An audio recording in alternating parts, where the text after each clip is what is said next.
Assalamualaikum warahmatullahi wabarakatuh.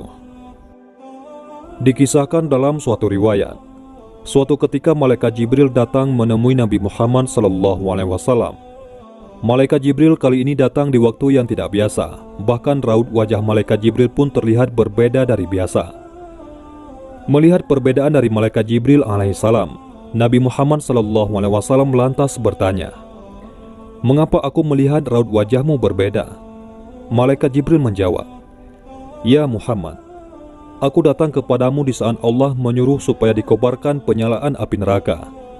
Maka tidak layak bagi orang yang mengetahui bahwa neraka jahanam itu benar, siksa kubur itu benar, dan siksa Allah itu terbesar untuk bersuka-suka sebelum ia merasa aman daripadanya. Ya Jibril, jelaskan padaku gambaran neraka jahanam itu," kata Nabi Muhammad SAW.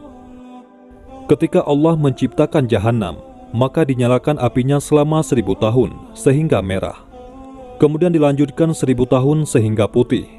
Kemudian 1000 tahun sehingga hitam, lalu menjadi hitam gelap, tidak pernah padam nyala dan baranya. Demi Allah, andaikan terbuka sebesar lubang jarum, niscaya akan dapat membakar semua penduduk dunia karena panasnya. Demi Allah, andaikan satu baju ahli neraka itu digantung di antara langit dan bumi, niscaya akan mati penduduk bumi karena panas dan bau busuknya yang tak tertahankan. Demi Allah, andaikan satu pergelangan dari rantai itu diletakkan di atas bukit, niscaya akan cair sampai ke bawah bumi yang ketujuh. Demi Allah, andaikan seorang di ujung barat tersiksa, niscaya akan terbakar orang-orang yang di ujung timur karena sangat panasnya. Jahanam itu sangat dalam, perhiasannya besi, dan minumannya air panas bercampur nanah, dan pakaiannya adalah potongan-potongan api. Api neraka itu ada 7 pintu. Jarak antara pintu sejauh 70 tahun, dan tiap pintu panasnya 70 kali dari pintu yang lain. Nabi Muhammad SAW meminta malaikat Jibril untuk menjelaskan satu persatu mengenai pintu-pintu neraka tersebut. Malaikat Jibril lalu menjelaskan apa yang diminta oleh Nabi Muhammad SAW. Pintu pertama dinamakan Hawiyah, artinya jurang, yang diperuntukkan bagi kaum munafik dan kafir.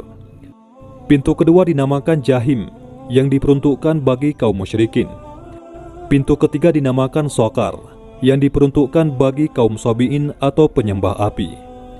Pintu keempat dinamakan Lada, diperuntukkan bagi iblis dan para pengikutnya. Sedangkan pintu kelima dinamakan Hutamah, yang artinya menghancurkan hingga berkeping-keping, diperuntukkan bagi kaum Yahudi.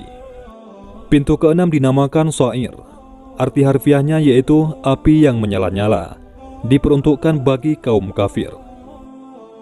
Kemudian Nabi Muhammad SAW bertanya, "Bagaimana dengan pintu ketujuh?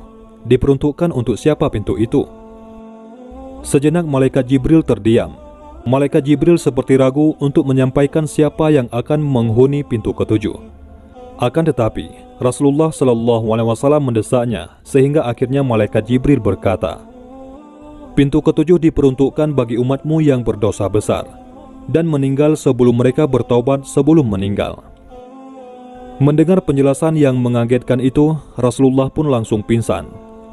Malaikat Jibril lalu meletakkan kepala Nabi Muhammad SAW di pangkuannya sehingga sadar kembali. Dan sesudah sadar, beliau pun bersabda, "Ya Jibril, sungguh besar kerisauan dan sangat sedihku. Apakah ada seorang dari umatku yang akan masuk ke dalam neraka?"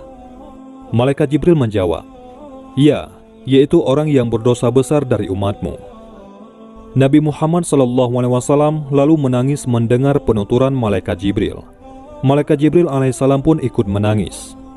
Kemudian Nabi Muhammad langsung masuk ke dalam rumahnya dan tidak keluar kecuali untuk salat. Setelah kejadian itu, beliau tidak berbicara dengan siapapun selama beberapa hari. Dan ketika sholat, beliau pun menangis dengan tangisan yang sangat memilukan. Itulah salah satu kecintaan baginda Nabi kita tercinta Muhammad SAW kepada umatnya.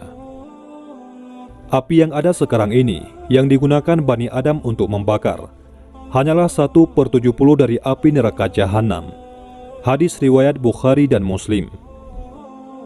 Semoga gambaran neraka yang dijelaskan oleh malaikat Jibril kepada Rasulullah SAW menjadi cambuk bagi kita, agar lebih bertakwa kepada Allah Subhanahu wa Ta'ala dan senantiasa menghindari perbuatan-perbuatan yang dapat menjerumuskan kita pada jahanamnya Allah Subhanahu wa Ta'ala. Amin ya Rabbal Alamin. Mudah-mudahan ini semua bermanfaat. Assalamualaikum warahmatullahi wabarakatuh.